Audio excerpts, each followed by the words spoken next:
러브민 외로움의 끝은 땡땡도 못할 여자랑 시간 낭비하면 쓰나? 소개팅 자리에서 던져진 이 한마디. 여러분이라면 어떻게 하셨을 것 같아요? 서준경은 울지 않습니다. 대신 칼 같은 한마디를 남기고 일어섭니다. 간만에 싸이다 터지네요. 하지만 준경의 속마음은 아려옵니다.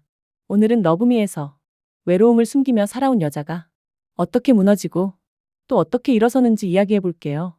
시작 전 구독과 좋아요 눌러주세요. 1화. 외로움은 감정이 아니라 숨겨온 습관이었다. 서준경은 산부인과 의사입니다. 하루에도 몇 번씩 생명을 받아내는 사람이죠. 근데 정작 본인 마음은 한 번도 들여다본 적이 없어요. 준경은 외로움을 약점이라고 믿어요. 그래서 늘 단정한 옷을 입고 늘 괜찮은 표정을 짓고 늘 혼자인 삶을 선택합니다. 여기서 중요한 건요. 그녀가 혼자 있는 걸 좋아해서가 아니라는 거예요. 혼자 있어야만 아무도 떠나지 않는다고 믿는 사람. 이거든요. 1화 소개팅 장면 기억나시죠? 무례한 남자의 말에 준경은 울지 않아요. 대신 정확하고 차갑게 한 문장만 남기고 떠납니다. 그 순간 우리는 느껴요. 아, 이 사람은 상처를 느끼기 전에 차단하는 사람이구나. 울지 않기 위해 먼저 떠나고, 기대하지 않기 위해 먼저 선을 긋고, 외롭지 않기 위해 아예 마음을 닫아버리는 선택.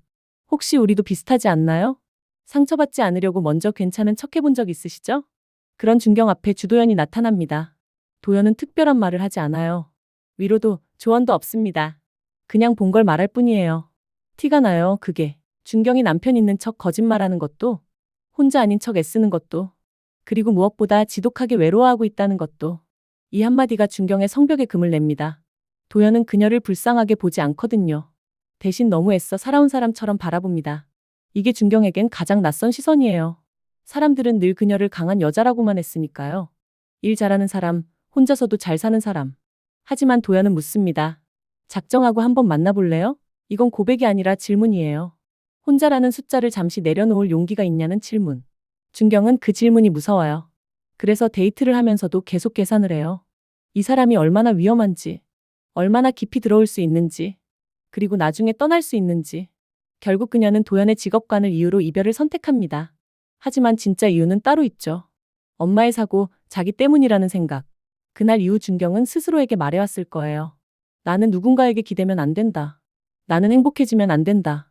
그래서 사랑보다 안전을 택하고 관계보다 거리를 택해요. 근데 이상하게도 도연과 헤어진 후에도 그가 계속 생각나요. 이건 미련이 아니에요. 이건 처음으로 자기 외로움을 들킨 경험이기 때문이에요. 이화 끝에서 준경은 결국 도연을 찾아갑니다. 우리 천천히 만나볼래요? 이건 설렘의 고백이 아니라 겁을 내면서도 한 발 내딛는 사람의 고백입니다. 2화. 사랑이 무서운 이유는 잃어본 기억 때문이다. 준경은 사랑을 믿지 않는 사람이 아니에요. 사랑이 어떤 결과를 남기는지 너무 잘 아는 사람이죠. 엄마의 사고, 그리고 그게 자기 때문이라는 믿음. 이 믿음은 사실일 수도 아닐 수도 있어요. 하지만 준경에게 중요한 건 진실이 아니라 감정이에요. 그날 이후 준경은 스스로에게 벌을 주듯 살아왔어요. 기대하지 않기, 의지하지 않기, 행복해지지 않기. 그래서 누군가를 좋아하게 될 때마다 가장 먼저 도망칠 이유부터 찾습니다. 도연은 완벽하지 않았어요. 안정적인 직업도 없고 미래를 숫자로 설명하지도 않죠. 준경은 그 불확실함이 불안해요. 삶이 언제 무너질지 이미 한번 겪어봤으니까요. 35이나 돼서 음악을 한다는 게 왜 직업으로 느껴지지 않지? 이 말은 도연을 무시해서가 아니에요. 준경이 삶을 지탱하기 위해 붙잡아온 유일한 기준이었거든요. 안정, 예측 가능성, 계획된 내일. 도연은 그 모든 걸 흔드는 사람이에요. 사랑을 망가뜨리는 사람들은 잔인해서가 아니라 너무 두려워서 그러는 거 아닐까요? 준경은 결국 이별을 선택해요. 사랑보다 무거운 죄책감이 발목을 잡고 있으니까요. 이 선택은 가족 안에서도 반복됩니다. 동생 준서가 집에서 생일 파티를 하겠다고 하자 준경은 폭발해요. 엄마가 죽은 지 얼마나 됐다고 파티야? 이 말은 분노처럼 들리지만 사실은 슬픔이에요. 아직은 웃지 말아달라는 부탁이죠. 하지만 준서는 이렇게 말합니다. 누나는 평생 그렇게 얼음처럼 살 거야? 이 한마디가 준경의 심장을 찌릅니다. 왜냐하면 그 말이 틀리지 않다는 걸 본인도 알거든요. 파티는 난장판이 되고 파티가 끝난 뒤 혼자 남은 거실에서 준경은 그제야 울음을 터뜨립니다. 가장 많이 참아온 사람이 가장 늦게 운다는 사실. 도연에게 모진 말을 하고 동생에게 날 선말을 던지고 결국 혼자가 된 준경. 그녀가 지키려 했던 건 자존심이 아니라 더 이상 상처받지 않겠다는 다짐이었어요. 하지만 그 다짐이 그녀를 세상에서 가장 외로운 사람으로 만들어버립니다. 이화 끝에서 준경은 도연을 다시 찾아요. 이건 후회가 아니에요. 이건 인정이에요. 나는 외롭다. 그리고 혼자서는 괜찮지 않다. 이 인정 하나가 얼마나 큰 용기인지 이 드라마는 아주 조용히 보여줍니다. 외로움은 약점이 아니라 연결의 시작이라고. 이제 3, 4화. 가족과 사랑 사이에서 벌어지는 더 큰 갈등을 다뤄볼게요. 이야기 시작 전에 구독과 좋아요 눌러주세요. 러브미 3, 4화. 남겨진 사람들의 외로움. 어떻게 삶을 그렇게 쉽게 생각할 수가 있어. 준경이 도연에게 던진 이 말. 비난처럼 들리지만 사실은 고백이에요. 나는 무너질까봐 무서워. 사랑이 깨질 때.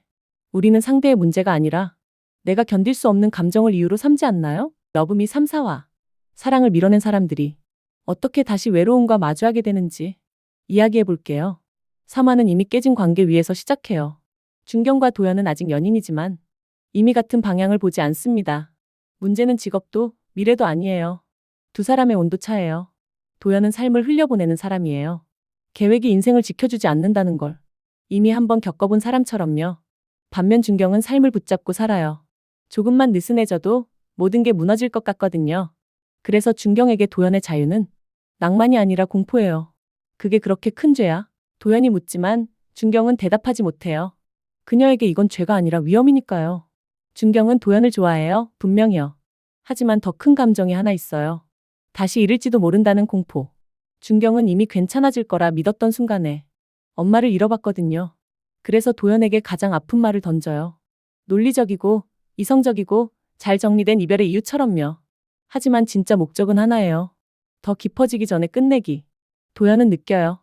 자신이 사랑받지 못해서가 아니라 사랑받으면 안 되는 사람 취급받고 있다는 걸요. 두 사람 모두 최선을 다해 사랑을 지키려 했어요. 준경은 사랑을 잃지 않기 위해 떠났고 도연은 사랑을 붙잡기 위해 남아있었죠. 하지만 방향이 달랐어요. 가족이라는 이름은 가장 오래된 상처였다. 준경에게 가족은 안식처가 아니에요. 엄마가 떠난 뒤 이 집에는 애도의 순서가 없었어요. 울어야 할 사람이 울지 않았고 말해야 할 사람은 침묵했죠. 동생 준서가 집에서 생일 파티를 하겠다고 하자 준경은 폭발해요. 엄마가 죽은 지 얼마나 됐다고 파티야. 이 말은 화가 아니라 부탁이에요. 아직은 웃지 말아달라는. 하지만 준서는 이렇게 말해요. 누나는 평생 그렇게 얼음처럼 살 거야? 이 한마디가 준경의 심장을 찌릅니다. 왜냐하면 그 말이 틀리지 않다는 걸 본인도 알거든요. 가족에게서 들은 말이 왜 타인의 말보다 더 오래 남는 걸까요? 파티는 열리지만 행복하지 않아요. 파티가 끝나고 혼자 남은 것이래서. 준경은 그제야 울음을 터뜨려요. 엄마가 앉아있던 자리, 엄마가 쓰던 컵, 엄마가 남기고 간 공기. 가장 강한 사람은 사실 가장 늦게 우는 사람 아닐까요? 아버지 진호에게 시간은 멈춰 있었어요. 자식들 앞에서는 아무렇지 않은 척하지만 슬픔을 오래 숨길수록 더 깊이 병이 들죠. 진호는 여행을 떠나요. 아내와 약속했던 그곳으로 혼자요. 그 선택은 용기가 아니라 탈출에 가까웠어요. 여행지에서 가이드인 자영을 만나요. 자영은 지나치게 박지도 억지로 위로하지도 않아요. 오랜만에 여행에서 진호는 여행팀들과 볼링도 치고 관람도 하지만 마음 한쪽이 불편해요. 그런 진호를 자영이 옆에서 함께해요. 그리고 자영과의 저녁 식사. 자영에게 마음을 열고 아내의 죽음과 자신의 감정을 얘기하는 진호. 사별한 사람은 언제부터 다시 웃어도 되는 걸까요? 진호는 자영과 웃다가 문득 멈춰요. 이렇게 웃는 자신이 배신처럼 느껴지거든요. 그날 저녁 그는 처음으로 말해요. 나만 살아있는 게, 나만 웃는 게 미안해서요. 사랑했던 사람보다 먼저 살아남았다는 죄. 하지만 자영은 그 죄를 심판하지 않아요. 대신 그냥 들어줘요. 그날 밤 진호는 쓰러져요. 이건 단순한 사고가 아니에요. 오래 참아온 감정이 몸으로 드러난 결과예요. 병원에서 깨어난 진호 곁에 자영이 있어요. 피가 이어진 사람이 아니라도 곁에 남는 사람이 가족일 수도 있지 않을까요? 이 소식을 들은 준경의 반응은 차가워요. 엄마의 빈자리를 다른 여자가 채운다는 상상. 그건 배신처럼 느껴지니까요. 준경과 자영이 마주해요. 우리 아빠한테 원하는 게 뭐예요? 자영은 대답해요. 외로움은 감추는 게 아니라 인정하는 거래요. 이 말이 준경에게 다시 한번 균열을 일으켜요. 외로움을 인정한 순간 사랑은 도망치지 않는다. 준경은 도연과 헤어진 뒤 겉으로는 괜찮은 척 살아가요. 하지만 혼자가 되면 모든 게 무너져요. 도연의 말이 계속 떠올라요. 티가 나요, 그거. 그 말은 비난도 동정도 아니었어요. 그저 보았다는 말이었어요. 준경은 누군가에게 보이는 게 두려운 사람이에요. 보이는 순간 상처받을 수 있으니까요. 그래서 항상 먼저 밀어내요. 사랑을, 사람을, 가능성을. 진짜 이유는 이거예요. 이 사람과 가까워지면 언젠가 잃을까봐 무서웠다는 것. 우리는 정말로 상처받기 싫어서 떠나는 걸까요? 아니면 사랑받을 자격이 없다고 믿어서 떠나는 걸까요? 어느 날 도연의 음악이 우연히 들려와요. 그 순간 준경은 깨달아요. 아, 나는 그 사람을 싫어했던 게 아니구나. 나 자신이 두려웠던 거구나. 사랑이 끝난 뒤에야 비로소 알게 되는 마음? 너무 늦은 건 아닐까요? 준경은 엄마의 방 앞에 서요. 그 방에서 처음으로 인정해요. 나 외로워. 이 한마디를 말하는데 너무 오랜 시간이 걸렸어요. 그날 밤 준경은 문자를 써요. 이번엔 지우지 않아요. 도연 씨. 딱 3글자만 보내고 기다려요. 도연에게서 답장이 와요. 알아요. 단 2글자. 원망도 없고 책망도 없어요. 그저 알고 있었다는 말. 진짜 사랑은 잡아두는 게 아니라 기다려주는 거였을까요? 4화 마지막, 준경은 도연을 찾아가요. 천천히요. 이번엔 도망치지 않을게요. 도연은 웃지 않고 고개를 끄덕여요. 이 드라마가 말하고 있어요. 사랑은 완벽해진 뒤에 시작되는 게 아니라 외로운 자신을 인정한 뒤에 시작된다고.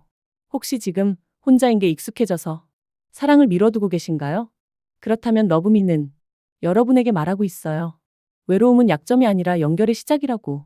다음 편에서는 5화 이후 이 선택이 만들어낼 파장과 가족들의 진짜 화해에 대해 다뤄볼게요.